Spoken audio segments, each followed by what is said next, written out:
All right, so let's get started. Call the Town of South Kingstown School Building Committee meeting to order Thursday, August 6, 2026 at 8:01. We'll start with our roll call. Mark Russo? Here. Dave Palazetti? Here. Michael Pedraza? Here. Kate Massananti, I'm here. Luke Murray? Here. Chip McGarr? Here. And Jim Manny? Here.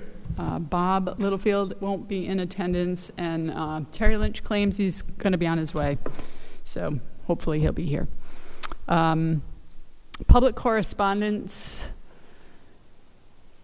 Kate, do you want to help me out with I think we have not had a meeting since we got the email from the person, excuse me, I'm trying to remember what, Oak Street?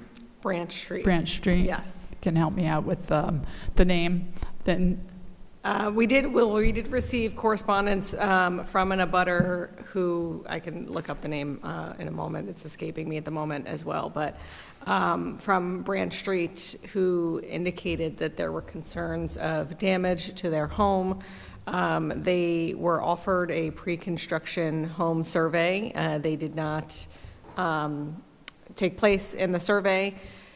We have sent them all of the vibration monitoring data that has been taken to date, and they have been advised to obtain their own structural engineer for investigation of the claims of damage on their home. The building department is aware of the issue as well, and once we receive a report back from them, we can further investigate the claim and work with the building department to advise on the next steps. did they ever respond to our communication back to them? I have not heard a response, no. Outside of that, we have not, to my knowledge, we have not received any. Not to my knowledge either. Okay. All right. So that brings us to new business, discussion action. This is a standing item. I don't know if we have anything, but recommendation for approval of change order task force requests. We do, in fact. So the change order task force did meet while I was out on vacation. Justin Jones ran that meeting along with the change order task force to review some additional changes.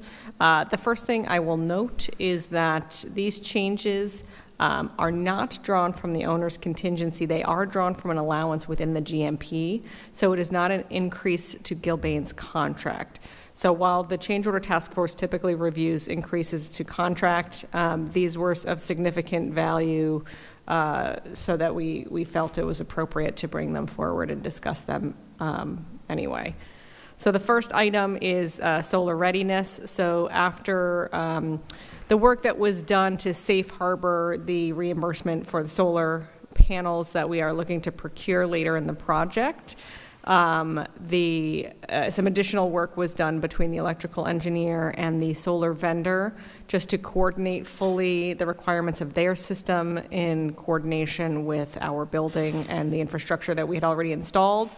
There were a few additional items that were requested, including interior conduits and disconnect switches on the outside of the building. This would be the time to do this, otherwise you end up with conduit on the outside of your building, which we do not want.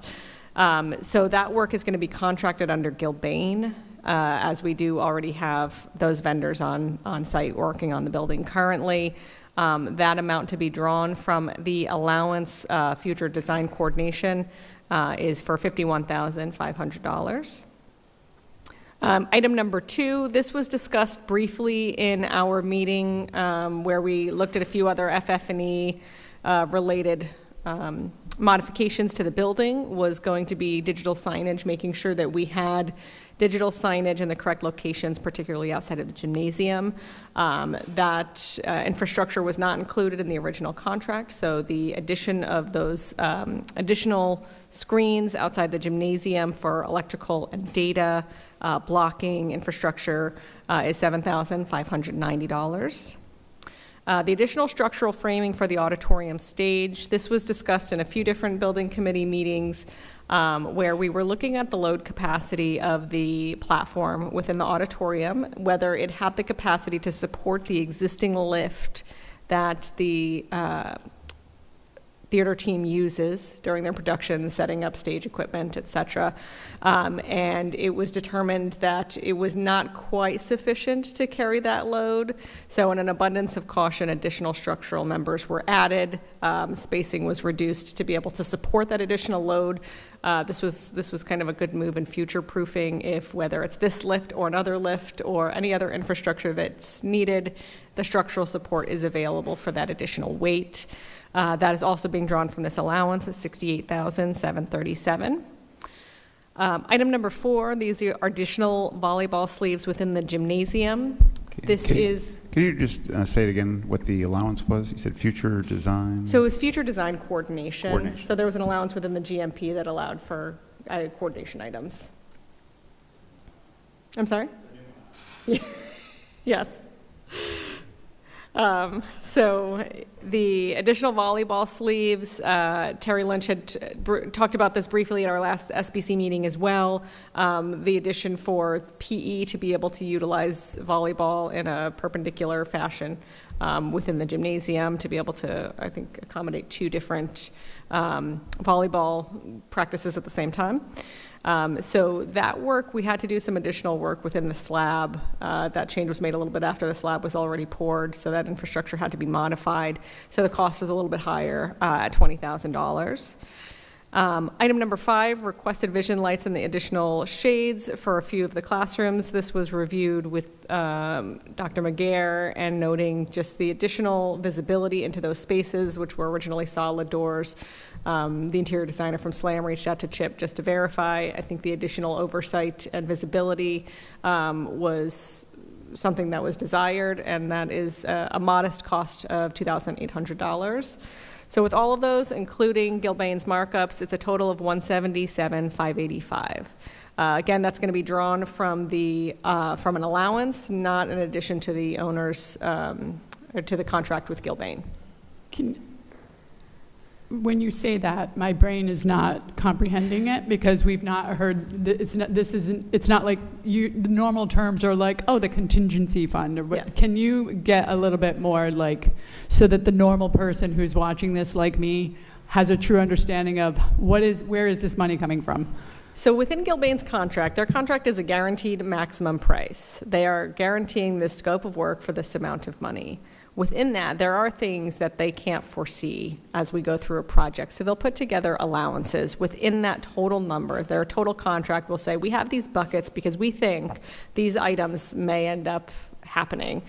This in particular is one, especially when you have 2 different bid packages. There's often coordination items in design, so the designers will issue a change to the construction manager relating to the coordination of several different items and moving parts within the building. So they put together a bucket of money within their contract to say, we know that these changes are coming, we have no idea what they are, and we have no idea how much they're going to be, but we're going to put together an allowance to cover that so that we don't have to come back for a change order for every little thing that comes through. We know that these things are coming. We're planning for them in advance. So it's like their own little contingency bucket. Sort of.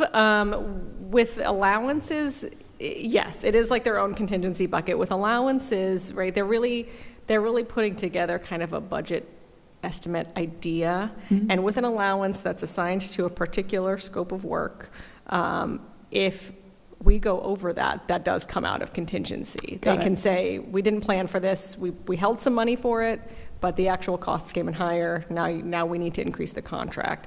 So it's a little bit different. They have to stay within their contingency. These allowances are kind of their way of planning for things that they don't know are coming. So this is not coming either out of our contingency either. This is all within their initial estimate. All within their initial contract. So we don't need to increase Gilbane's contract value with these changes. Thank you for clarifying for me. It isn't free money, though. Yes. I mean, it's because the correct. allowance would come back to us if they didn't have to spend the allowance. Yeah, same with contingencies. Contingencies, allowances hold any money that's not awarded or assigned to a contractor. If it's not spent, it does return back to the owner at the end. So Dave's correct. So a couple suggestions, assuming this goes forward today, when it goes to council, I would split out all that text you can't read. I would make that a separate slide, and I would address the allowance up front. Okay, Explain to the council what the allowance is, how much total allowances we have, not just the design, but what buckets we have, because they're going to probably ask, because that's what I'm thinking, and then which bucket we're using, and then, the fact that it's not changing the total contract cost. But to Dave's point, like, these are things that do come back to the owner if we don't use them. So it is contingency, it's basically built-in contingency because we know it's unforeseen conditions. Correct. So I just think starting with that tempo will answer a lot of questions up front, and then you can present, and I think it'll solve a lot of back-end questions. sure, yeah, I'll create a slide ahead of this one that outlines the allowance, what its intention is, how much it is, how much we have left. It's, kind of in these bullet points, but it's getting a little bit lost in the message, so I'll create another slide dedicated just to understanding allowances. Yeah, I fully agree with Luke's comments, and I'll move to accept all of the items. Second. But before we take a vote, we'd like to discuss. So in the change order task force, so the 68,704, the structural framing in order to support the existing scissor lift was discussed. Did we get a potential cost of a replacement scissor lift? I can look into that. I apologize, I was not at that meeting, but I will look into, is that something we're looking to procure as part of our project? It came up in the context of all options being evaluated. So there was two ways to go about it. You build a stage stronger, or maybe we have the wrong lift. Like if the lift is oversized and not something that, is maybe something not appropriate, what would it cost to get an appropriate? So if it's, say, 20 or 30,000 for a new lift, and we're looking at $70,000 change order, does it make more sense to get a new lift? It was a prediction on a question that may be asked, Okay, quite frankly, and I think we just wanted you to be prepared for that question. yes, I'll look into that. Thank you. I'll just let you know you'll have a hard time getting a light lift for under $40,000. And as soon as you put a weaker structure, somebody is going to eventually drive too heavy of a lift on that. The only thing that just has not seen pop up yet in one of these is the upgrades in the auditorium for the streaming. Yes, Phil, do you have an update on where we are with that? I know Phil's team was coordinating that infrastructure. So we have made progress with that, but it has been slow. The group that did this room was bought by someone else. When we tracked down that company, we were looking for one particular gentleman who did this project, who's no longer at the new company. I did find another person that was able to go back into that person's files and find this information, and he's sending me the parameters that were used here, because the way I understand it is there is a desire for, if possible, this same system to be replicated for streaming and broadcasting at the high school. So it's, I'll say it's coming, but we've moved it pretty far. Does anybody have any other questions before we vote on this? All right, so we have a motion and a second to move it forward to be approved by town council. All in favor? Aye. Aye. Anyone opposed? Alrighty, that passes. And that just brings us to discussion, update, new South Kingstown High School project updates in general. All right, here we are along our red line. We're getting closer to that 50% mark as we're here in August now of 2026, about a year out from opening the building. So in a 24-month construction, we are right about at the halfway point. So that's kind of an exciting milestone for us. Mark, do you want to come up and take us through our 4-week look ahead? We've got some updates on the construction activities and then some fun photos. Okay. Good morning, everybody. Now I can see.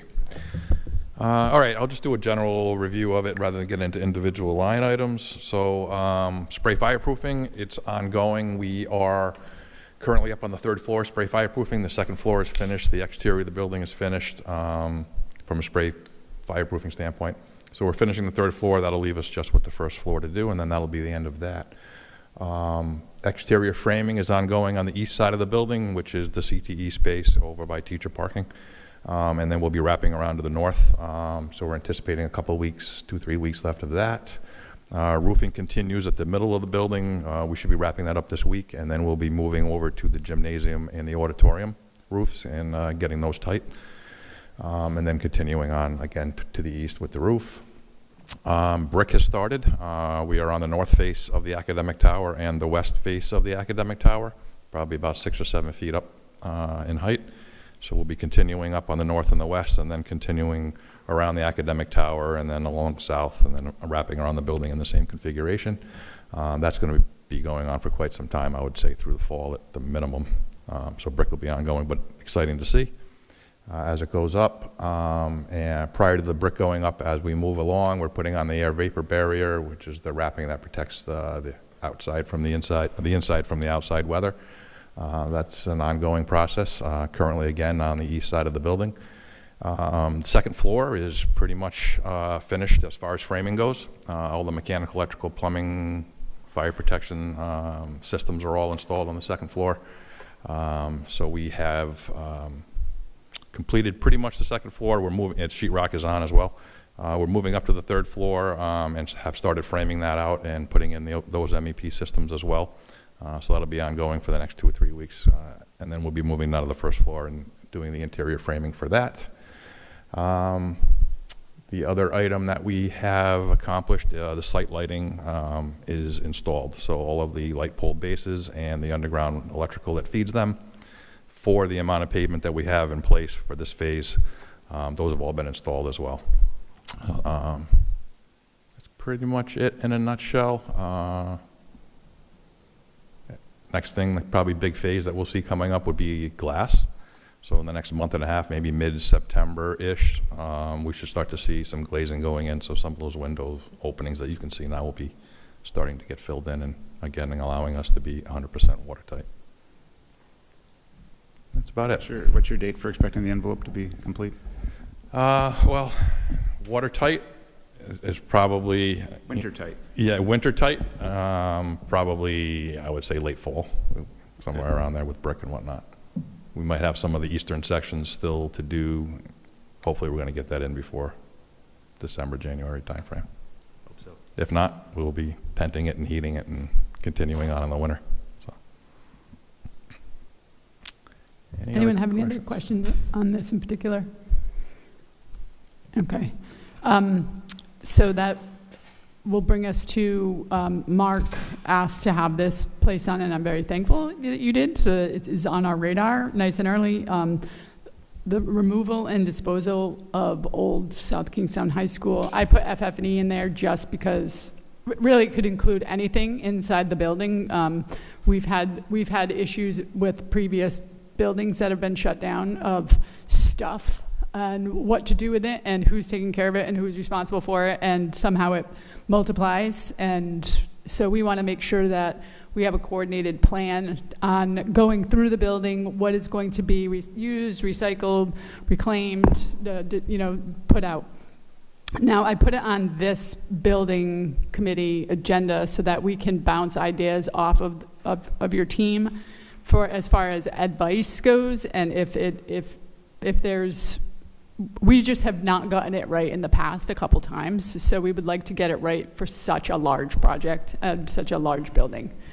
So if any sort of advice or guidance would be appreciated for us to move forward with. Well, I will start with, there won't be anything left by the end, so you won't have a building full of contents because we won't have a building. But the items, my recommendation would be to go through, identify what you would want to utilize first, utilize elsewhere in the district. And then based off of what's left, the condition that it's left in, there's two ways that we can go about doing it. We can engage with a mover who can either work through a donation or recycling plan and then a disposal plan, or we can fold it into the demolition contractor's scope of work for them to remove those contents and dispose of them with whatever's left after items are reclaimed. So that's typically how we see that process moving, those two pathways.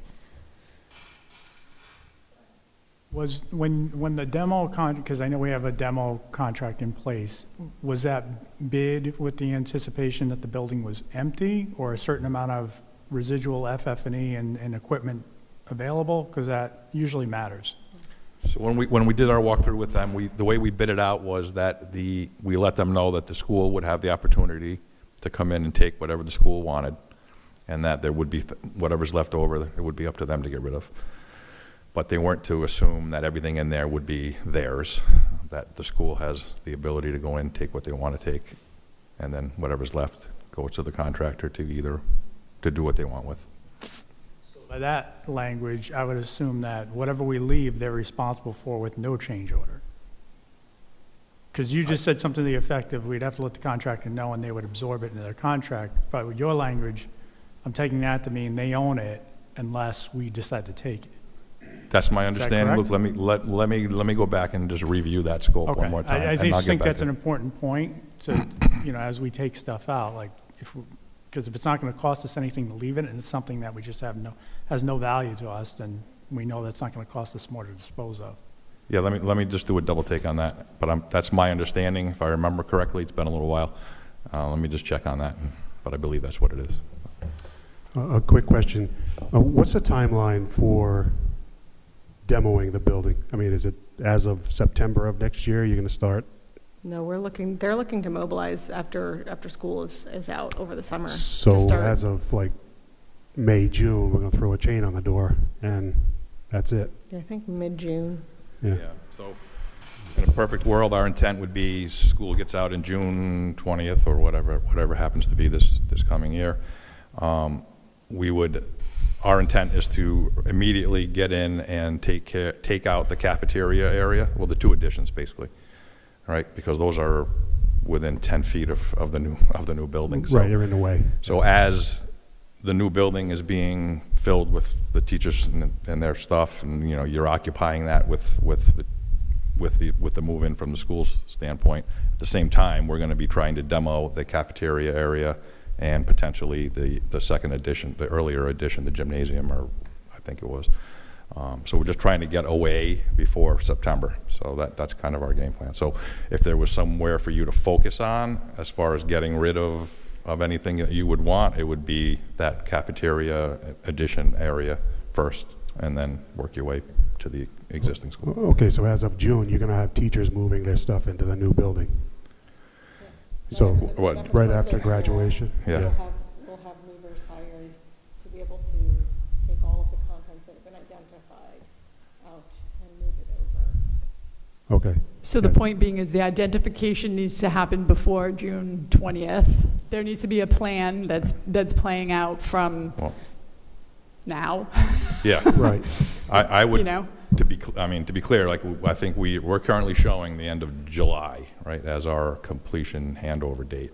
So if we are, what we're talking about here would be something that we're going to need to interface and work together with, because we're still going to be in there. Like we're going to definitely be in there through the end of July, as we doing punch list and doing our stuff on our side. But we'll be pretty much built out at that point. There'll be areas where things could be moved in and that kind of thing. But Okay. I think it's going to be something we're going to need to closely coordinate with a little bit further down the road, but yeah. Yeah, because as Kate said, we've closed a couple of schools lately, and it's a monumental task. I mean, now you have 3 floors, 3 times the space, 250,000 square feet of stuff, and it's 65 years of accumulation. So it's going to be a big task for us. So It is all FF&E. Yeah, so the whole task does not fall on you, right? So the disposal of what's left, as Mark's commenting, he's going to verify what is in their contract, whether they included FF&E disposal or not. A lot of times they don't, so it'll be good to confirm if that's already included. That's wonderful. What's going to be really important for the maintenance teams, facilities teams, is the removal of contents they want to reuse elsewhere. If we want to have our move management team help with that, we can, But typically that would be the only burden that would be on the facilities team is the relocation of whatever they want to reuse elsewhere in the district or in the town, to be able to salvage those pieces. The other component I was talking about with the mover is if there is a desire to try and donate or recycle equipment, that would be something we'd have to contract out with the movers to find anybody that may want to reuse any of that equipment. That is a separate effort. But from a facility standpoint, just getting out after school is out, take what you want and leave what you don't. Well, and I think another part of the question was, when Mark reached out to me, it's like, is this fall under the school building committee purview? Does it fall under the school district purview? Like, when it comes to just especially the piece that you just said right now, so there's obviously what is not going to be reused, reclaimed, donated, whatever, it's going to stay behind. That clearly falls within, similar to like Curtis Corner, right? Whatever salvage group is going to come in and do the demo, or however that, whatever we do with that. Okay, that'll just get gobbled up. But where does the rest fall? And it's a good question. Is it this committee's purview? Is it our responsibility to make sure the plan, that we have a little task force and the plan is or does it fall on the district? But it's also it's a town project, right? So it really is, it's all of us, but really we need someone to take the lead on it and make sure that it's done right. And if we have a guidance to make sure that this time, it's, to his point, it's a huge building. There's going to be stuff that we're already working on getting out of there that's of importance, either sentimentality or value for the education in the programs. But then, you also don't want to have things that can be donated or, recycled, just thrown away. So we just want to make sure it's done right. Yes. Yeah, and there is a process too before all of those pieces of equipment get demolished. The school committee typically reviews that scope of work and accepts the plan. But my recommendation would be both the town facilities team as well as the school's facilities team. And we're happy to assist in organizing that process, come through, do a review of everything that's within the building and identify what you'd like to reuse. And we can come up with an inventory and a plan for what's going to be reused that you guys can utilize. And again, it would be a school building committee decision if we want to utilize the bond dollars for a separate move effort elsewhere in the district versus just the move from the old school to the new school. So that I think that would be a school building committee decision, and then we would come back and report with whatever is going to be planned to be salvaged elsewhere in the district prior to disposal. So in a perfect world, the teachers list what they want to take out of their classroom, and they put the room number that they already know that they're going to, and it gets moved. In the real world, there's going to be stuff going on in that building that's not going to allow that to happen. So you need to have a contingency plan of either cleaning out a big space that is 100% finished in the new building, or a place that isn't going to be demoed in the old building, and stockpiling it all there until the time it is moved. Because you do not want to get in the middle of a moving process that slows down a construction process that impacts your schedule. So just be very smart. You're going to have to work very closely between facilities and your project managers. I'm in the middle of that right now. And we had to move before the building was done because classes have to open, and it slows things down because now we're trying to clean around furniture. The only thing I want to add to what Dave said is that it's going to be really important to Chip and Mike to start their communication effort to the teachers and staff to start thinking about purging and frequently updating them, because they will get very anxious as they see this building get closed in. So that's just another whole piece that's going to fall on these two guys. Yeah, and to that, in that effort, we will be hiring movers that have a very prescriptive process for that, right? They have their inventories, they have labeling systems. It's really an interesting and pretty methodical process that these moving companies go through. But we're anticipating starting that process kind of closer to the end of the calendar year so that these guys can start planning out what they're purging, what they're taking, what they're packing, providing boxes well in advance, so as a lesson plan ends, they can start putting materials into a box, tape it up, and put it in a corner. So we want to give them advance notice. We're not going to, a week before school is out, say, here's your boxes, go. That would. The purging thing, I think should be happening right from the beginning of the school year. And so it's not an overwhelming task, because so the thing that I've been thinking about related to that, because we can put a schedule together for how we can start doing that, is do we need an additional dumpster for that purpose? Because if we're going to have all this, we have the normal amount of trash that we generate, right, and recycling, and so we fill those dumpsters up. And then my question would be, do we need an additional one for this, especially if we have like a schedule for doing that?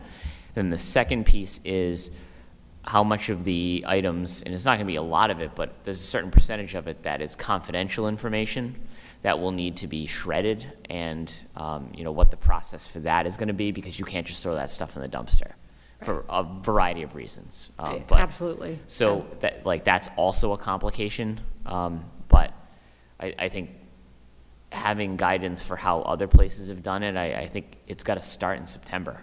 Yeah, we can engage the process to start in September, to start the planning efforts, absolutely. I wouldn't, you can absolutely get another dumpster, but keep in mind, while purging is wonderful, we are going to demolish whatever's left in the building, so.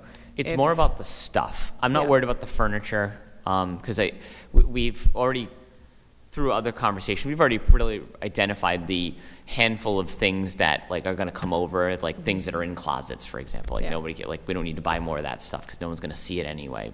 And there's some other items too, but a lot of it is that we're moving in with new furniture, new desks, and so forth. It's more about the accumulated stuff that started, at least in the 1950s, if not before that, because there might have been things that came over from the prior high school, so you've got things in this building that no one's used in forever, and we just got to start going through it and figuring out. But so guidance on how that can work. I don't know if we need an additional dumpster. It's just something that I've been thinking about, because it's like, if I'm going to start throwing out more stuff each week, where's it going to go? Yeah. We don't want to drive custodial crazy with no place to put the trash. Valid point. Yeah, we'll we'll engage our move management team in September to start having some of those initial planning conversations. Again, to that end, I think that in terms of one of the positives COVID taught us was when you pack it up and put it away, that stuff doesn't get used. And we've learned that, I think, now with also South Road and Wakefield School, and now what was Curtis Corner. What the new reality is, and I think we brought this up when talking about the fields, which I'll get to next time, is that we now have no storage whatsoever. And so that's going to be, in many cases, some of the talking points. Broad Rock has no school, and so basically the remaining FF&E that's usable is applicable only on a grade level with Broad Rock, and we have no storage at Broad Rock. And so in terms of messaging to the faculty and staff, we have no storage for those things. What is usable, and we should be, again, using that if possible. However, much like the demolition of Curtis Corner, I see most of those things that don't have the historical or components for the town or for the school, that most of those things goes the way of Curtis Corner just out of practicality, unfortunately, but to what extent we need to post things on gov deals that I know, the town in conjunction and did the yeoman's work of most of that. If we have to go that route, again, that additional manpower time with the normal operations. So in our communications with faculty and staff, it's going to be, if you haven't touched it, looked at it, seen it, it's got to go. Additionally, the room structure is not the same. You're not going to have your own office. You're not going to have your own department. Everybody's going to be on a cart to some extent. So those pieces, while nice, there's no way that we're going to be able to use most of that stuff. So demolition or disposal of most of those is where I would lean to, just based on our history and current reality. And so one of the ways that I've been thinking about, like, the amount of stuff to move, right? Outside of shared resources, right? Like, textbooks that an entire department uses. But so for individual items, like these are the classes I teach and the things that I bring. What I was like to do is we now know what furniture we are purchasing. And we did take a look at some furniture options in the spring. So now we've got those items. We have classroom space. I'm wondering if we could set up a classroom the way it's going to largely look. Obviously, the tech isn't going to match, but in general, if we could set up a vacant classroom in the current high school so they can see it, and they'll understand, and then we can also help them to understand the amount of storage they will have in that classroom. Because essentially, what's going to happen is you're going to have 3 teachers assigned to 2 rooms. That's basically the way that it can work. Because we don't want people to go all over the place. So it's going to be 3 teachers to 2 rooms. One person will probably teach exclusively in one room, one will teach exclusively in the other, and the other person will teach 2 and 3 in their respective rooms. So when we've thought carefully about the storage in those rooms based on that scheduling. So I think if they can start to see it and they realize, like, these drawers, that's it. That's what you've got. That's how much stuff you can bring over. I think that, like, setting that parameter, as early as possible, I think is going to help with them to understand, like, this is it. Like, to Michael's point, you don't have a whole classroom that you can dump this in the back corner, which I don't love, but it happens, right? You're not going to have a back corner to do those types of things. So, the storage rooms are going to be for places where we need to put things, like books that we read in English, this is designated for that room, and so I think that if we can get that set up as quickly as possible in a model classroom in the current building, I think it will help with the visualization process. Yeah, I think it would be helpful for them understanding their personal storage needs. It's going to be difficult to mock up, how much cabinetry they have in storage within the classrooms and give that perspective.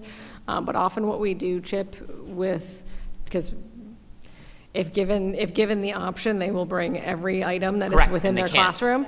So what often we'll do is say, you get 2 boxes. Okay. And this is, each individual teacher gets 2 boxes, and that is what you can put your contents in. And that is, limit it to that. So 'cause this that's is how the much room we physical, have. and then anything else you've got. So I use this, and I print it. Well, okay, so digitize it so that you can print it at other points in time. I think that's another piece of it too. But I think if it's consistent with what other buildings do, having a limit to this is how much and showing them the actual physical boxes, the more we can show them physically so they can touch it and feel it, and the earlier we can do that, the better. Yes. And then having ways for them to get rid of stuff that's easy too, because if we make it complicated for getting rid of things, they're going to put it off or not do it. Yeah, and then a dumpster sounds like it might be a really useful addition to that process. When we used to do lockers, like when we wanted the kids to clean out the lockers, we rolled trash cans out into the hallway so it was easy for them, and it was like, here you go. Yeah. It was like, it was an old school thing. You do it like twice a year, right? Like, okay, we're gonna do it at the mid-year, we're gonna do it again at the end of the year, and it was just cleaning out, and they found all those old lunches and all that other stuff, right? Yeah. So I hear your point that you made, though, is, well, if you're not going to take it, you can leave it because it will just be part of the demo. But I don't know how often you've purged your house or your basement or your attic or what have you. If I knew when you're sorting through your stuff and you still see it, you want it.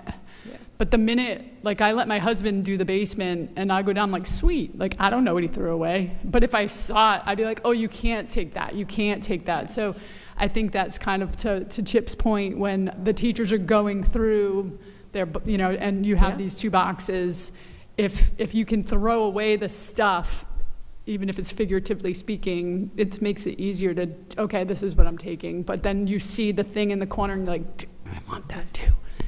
So Yeah.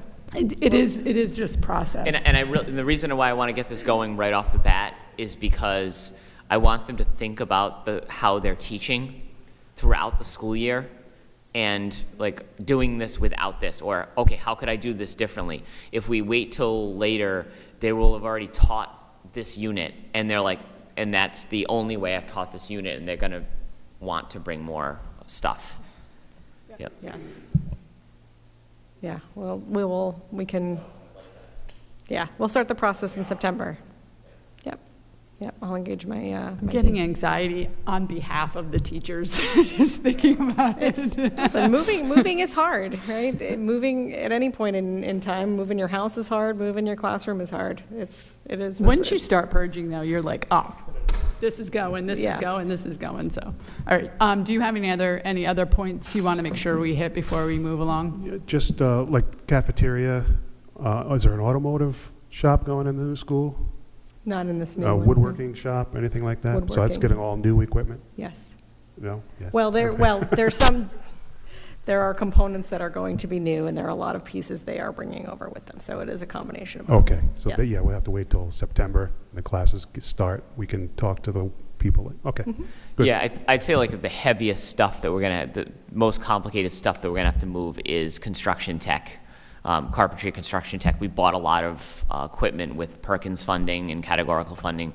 That's all brand new, and that's gonna have to come over into the shop, and we anticipated that.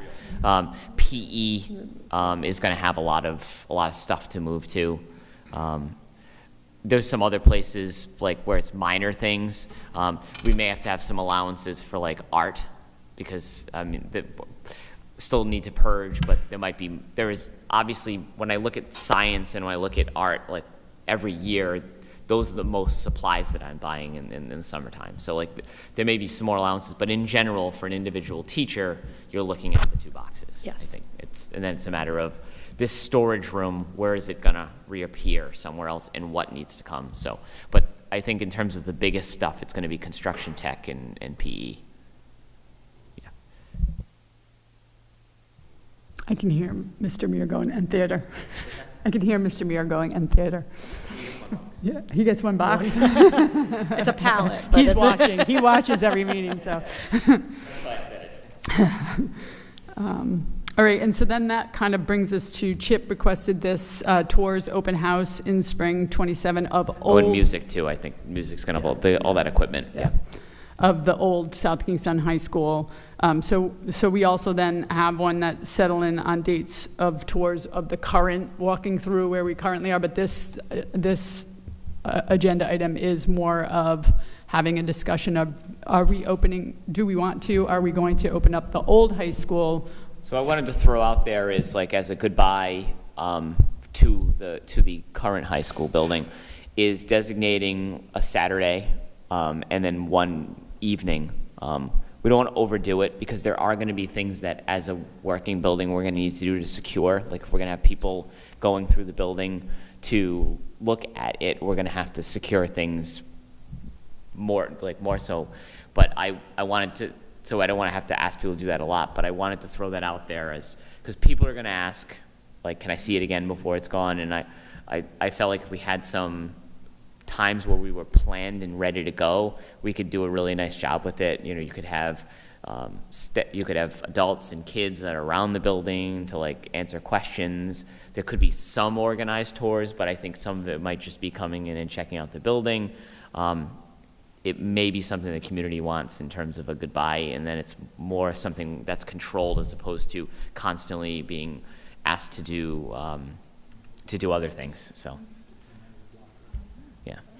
So that was just a thought that I wanted to throw out there. I think it'd be pretty manageable if it was 1 and 1. Yep. You just think about it, that the last graduating class of South Kingstown High School is starting in September, right? So we're within 12 months. It's really, it hits you when you think about it. Our community is very, most are, and not to say we're special, but we have a very sentimental group. Especially our folks. I want to say it's like the class of like 1960, that 60 to 69. There's a lot of there's just like a lot of history and a lot of people who are still around who loved going to our schools. And so I agree, I think it would be great. We might not get a lot of people, we might get 10, we might get 100. So, I mean, I think it's worth doing, and then picking the dates, but I think that's something that we can organize within the high school. Yeah. Yes, I think, and it, now, you know, you want to do it like once the weather gets nice in the spring, is like, so it really is more of the, you capture the people who are like, it's finally clicking for them, like, oh my gosh, it's going away. So I don't want it to get into the super busy time. I was thinking more like April, before things get very, very busy for the May, June end of the year. I was thinking somewhere around there. But from our end, like figuring out a couple of model classrooms where there's nothing that we're concerned about being out, and then some more public spaces like the gym and the auditorium, just giving people an opportunity to see these things if they wish to. The only thing that's kind of popping into my head is to making sure maybe that if we have the project team join us, because people will walk through the building but then immediately have questions on how are we doing this over there type of, I don't know. Nobody may ask a single thing and nobody may show up, but just is kind of thinking as talking about it, popping up, just making sure there's people who can answer questions available. Yeah, happy to join. So, all right. Unless anybody has any input on that, then settling in on dates and times for the walkthrough for the new South Kingstown High School in the coming weeks. So we've talked about having a handful of tours to walk through the building as is right now. We need to settle in on who we're inviting, and in order to do that, we would like some dates to shoot for, so that I'm thinking, I know initially, I think we said 2 groups. My brain says maybe we should do 3 different dates, because the groups are feel larger than initially thought of. So if we did 3 dates, that also gives folks who maybe couldn't do one date with, like, if the town council, if you have someone from the town council who can't do that date, they could join the school committee, whatever. So if we could get 3 dates from your team, that would be safe. I don't know about times. I don't know if we want to do evenings. It should be later in the because afternoon. people, After the site is closed. okay. 3:30 on. All right. I think, well, I would suggest maybe having a Saturday and then 2 evenings. But if you guys can get us dates, and then we can settle in on our invite list and then coordinate with, I'm assuming you and Justin. And if we do like a 5 o'clock, that would probably be helpful for a lot of people's work schedules Mhm. to be able to attend. Site will be closed. It's enough time for everybody to be on their way. And then I think it would probably work better for. And if we could get a max ideal number of people per. So if you want to say no more than 15 per, so that limits us to 45 people total, max of groups 15. And then we'll just send out invitations to the folks. Do we want to set up like a Survey Monkey so that people can sign up for a time slot? So we're not, if we offer all 3 and then 30 people show up to 1? Oh, yeah, it would definitely have to be a assigned day. Yeah. Probably less of a Survey Monkey than, Yeah. what's the other one, Doodle Poll, Doodle poll, whatever. yeah, But like, same. yeah, Same something, it idea. would be a sign-up sheet. Yes. You know, and first come, first serve. Obviously, council and the school committee would get priority, building committee, but, you know, others would fall into the list after. But that's what I would suggest. If we end up over, then we could look at potentially another date. We'd have to discuss that. Yep.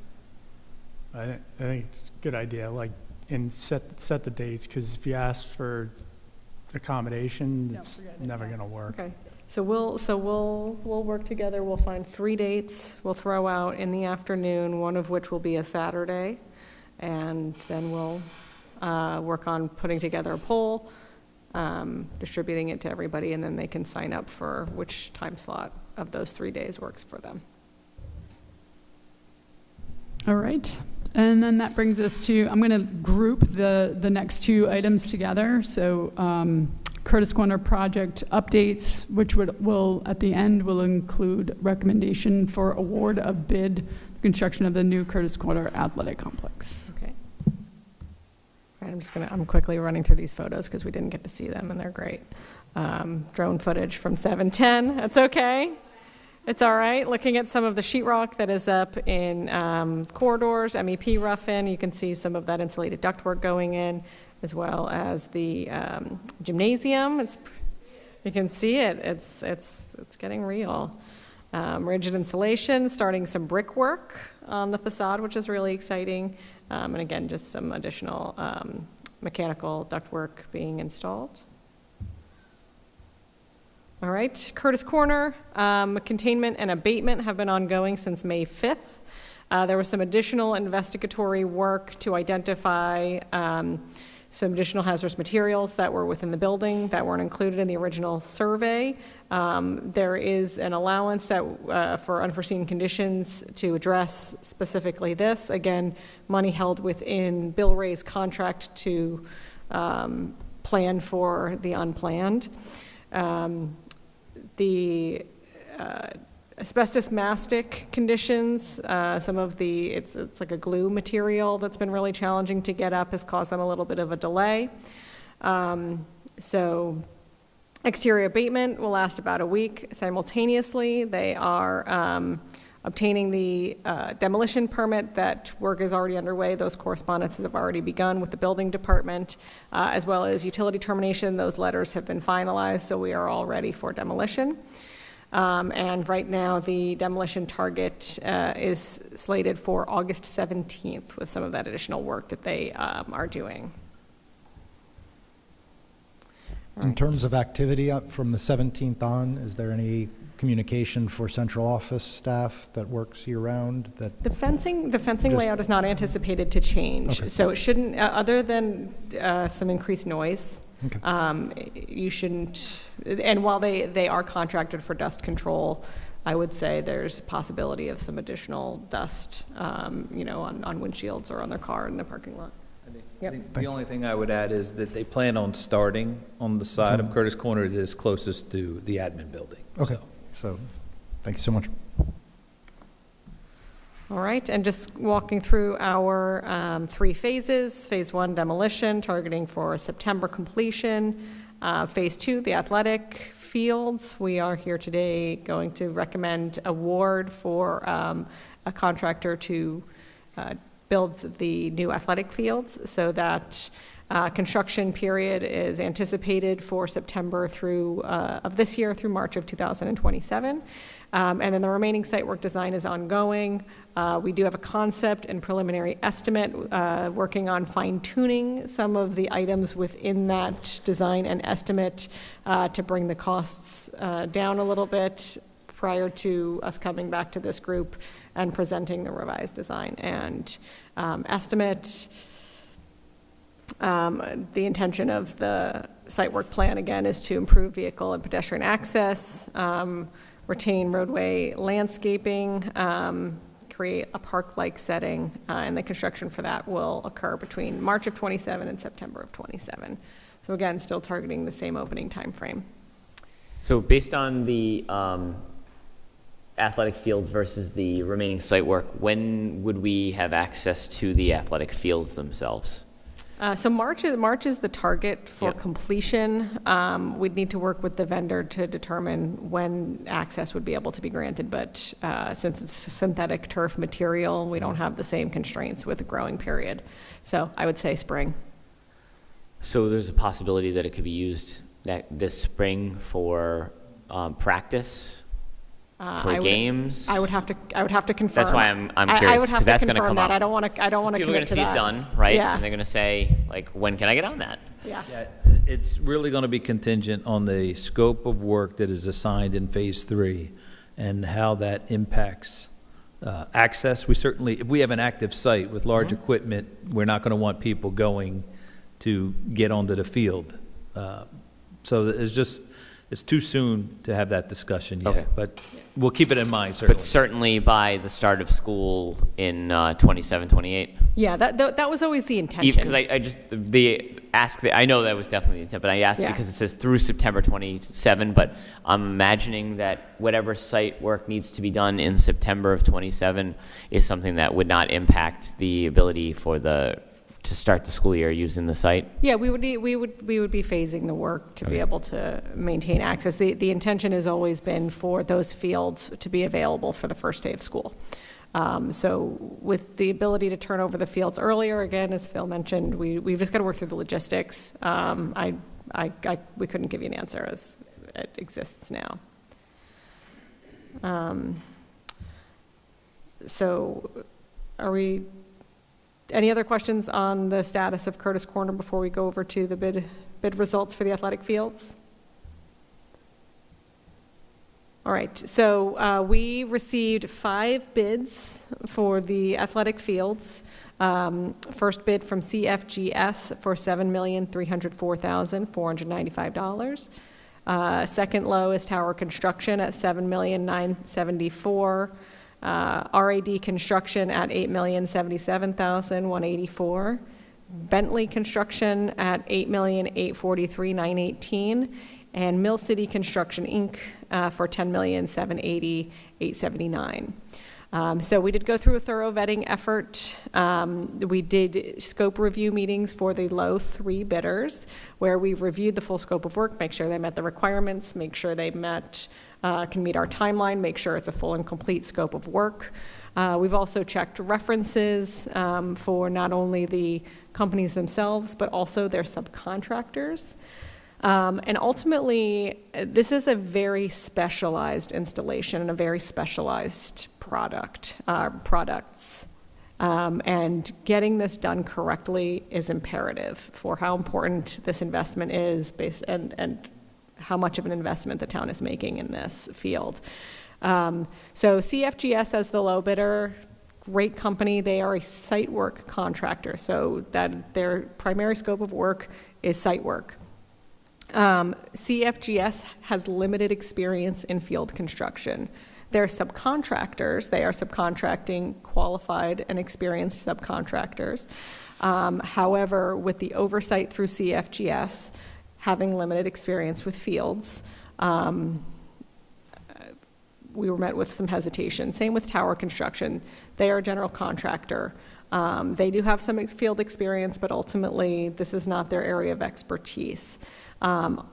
RAD is exclusively a sports field installer. They do almost all of the sports fields that are done within New England. I've worked with them before.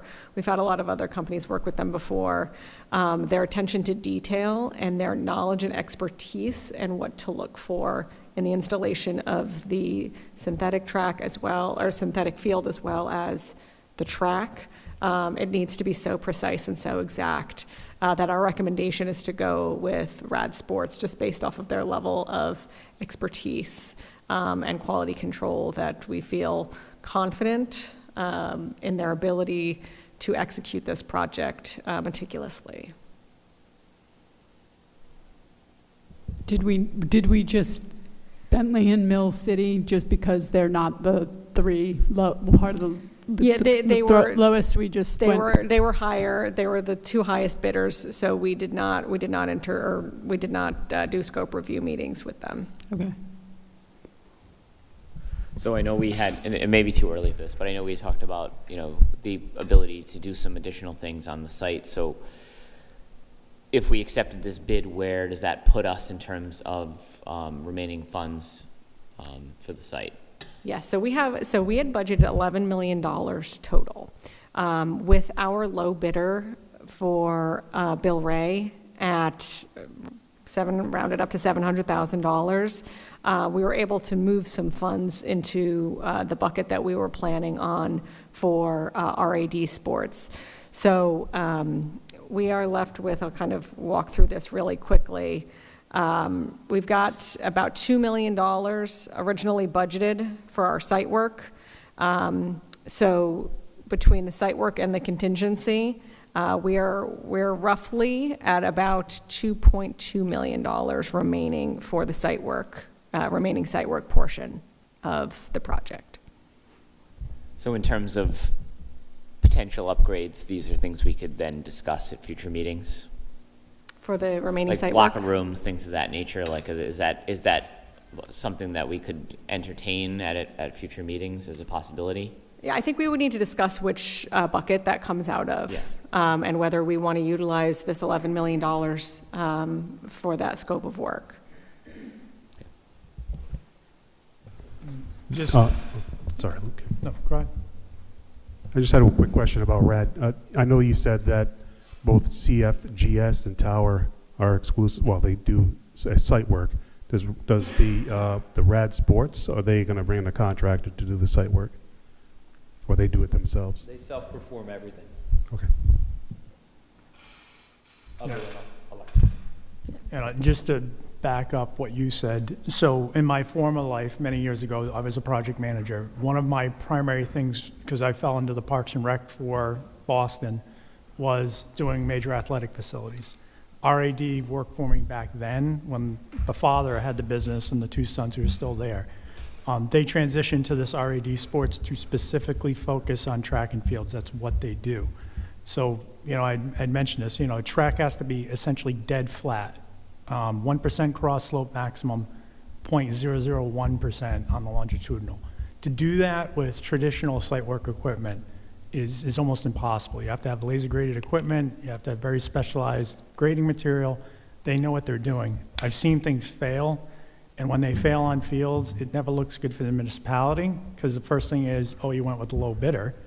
So, of course, everyone wants the cheapest price, but then when things fail, they say, oh, of course, it's government, they chose a low bidder. So, wholly support this decision. I and implore the committee not to consider just a general site contractor on this. I think it's the right call. So I'll make a motion to approve RAD Sports as to award them the bid. Second. Any discussion? All in favor? Aye. Aye. Anyone opposed? All right, can you go to before we go on to anything else, though, can you go to the next page? Not that one. 21. There you go. I want to make sure, though, and this just is alluding to what Chip asked about if there would be ability, to talk about locker rooms or what have you when it comes to the site work piece. I just want to make sure that we understand that that 11 million is dedicated to the track and field and the site work without the extra building, without the extra anything. So to me, within that 11 million, that's our focus. If the town council or if another group wants to come in and say, we're going to help, we want to do the field, whatever we're calling it, the athletic building at Curtis Corner Fields, if it's going to go above $11 million, to me, that's a discussion for another project, right? That's another phase or another source of funds. I want to make sure that agree. 11 million solely goes into our site work and our track and field. I just want to keep making sure that. My question was within the 11 million. I got it. Was with selecting the bids that we've selected, and the cost, because we had talked about this prior meetings, what could we do? Gotcha. I wasn't suggesting we go over 11 million. I was wondering within the 11 million if what was possible. I gotcha. Okay. And again, I don't think any other structure or facility within the 11 million would allow us to do a thorough enough site work package. So I think if that decision was made by the council to proceed with any additional structure on the building, we have other funding sources within our total project budget that we could explore for that level of a project. And to that point, we've had discussions. We're trending well as an overall project, building and site. So once we get to next year, and we figure out, because the building's up now, where our risk factor is reducing, we have a significant amount of contingency, and with the pay-go, which we've been very lucky, we haven't had to use any of the pay-go money, so that's going to make sure that we're bonding for less. As it sits right now, that $9 million is going to get applied, and we're probably at $141 million of bonded money, well below what that cap was. So then the discussion can come to council is, we can get money refunded, essentially we're not using our contingency budget, or do we want to use that within the project limits? And that is a total council call. They could certainly bond even less, But I think that's a better discussion as we get more towards winter and better completion. Did we find out if we got any reimbursement for any of those storage facilities with the athletic fields? What's that? Did we find out if we get any reimbursement? So from, I think the thing about RIDE?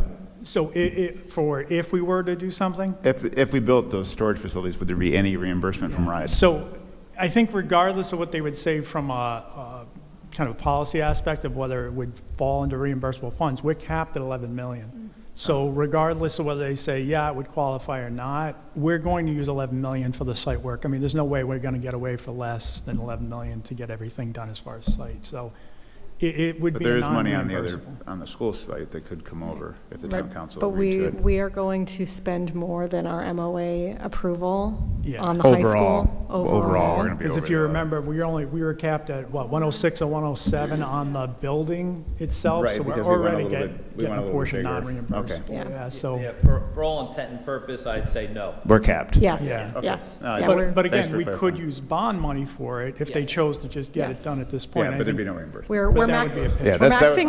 maximizing our entire reimbursement value that has been approved from the state. We got it all. Yeah, we got everything yes. again. Okay. Well, So- good job. We'll certainly keep an eye on that.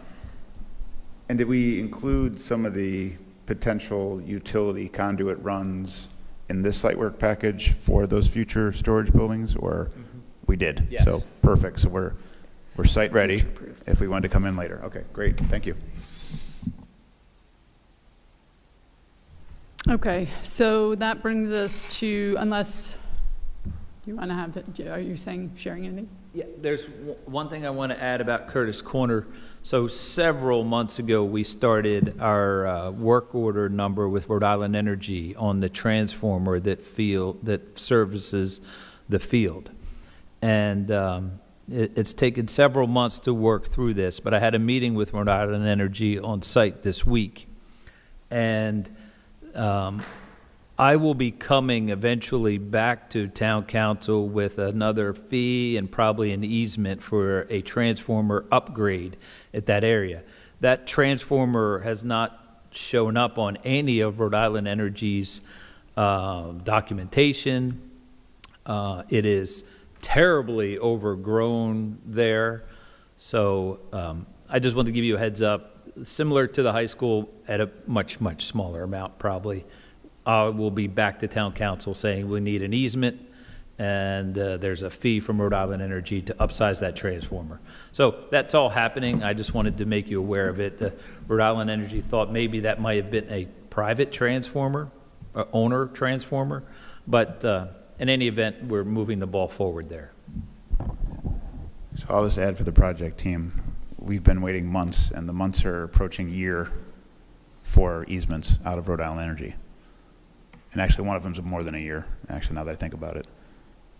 So there's something going on in that. I think there's one person in the entire Rhode Island Energy that does easements. And we've got some pretty critical projects coming in through, and we just cannot do anything to move it. So good luck. Thank you. Well, on that note. No, yeah, right. Anybody listening in the State House, it is a regulated utility. Turn your mic on when you say that, sir. All right. So the next item is to discuss the fall school building meeting times. And I just want to get us to talking about that now. We don't have to 100% make a decision. I know for our next summer meeting would be scheduled for Thursday, August 20th at 8 a.m. But what I want us to do is come September, we typically flip back to the evening. We had actually switched back to, like, we were doing mornings even in the spring and winter. Oh, that's right, yeah. Yeah, So do So- we want to, I'm happy to keep the mornings I like it. as long as Personally. it works for the town. We're good keeping it at this day and this time, 8 o'clock works for everybody? Then never mind. That was easy. With that said, there's no public community members here for public comment, so I will, our next meeting would be slotted for August 20th, 8 o'clock. And I am open for a motion to adjourn unless someone else has something they Make want a to share. motion to adjourn? Second? All in favor? Aye. Anyone opposed? Thank you. The meeting will adjourn at 9:11.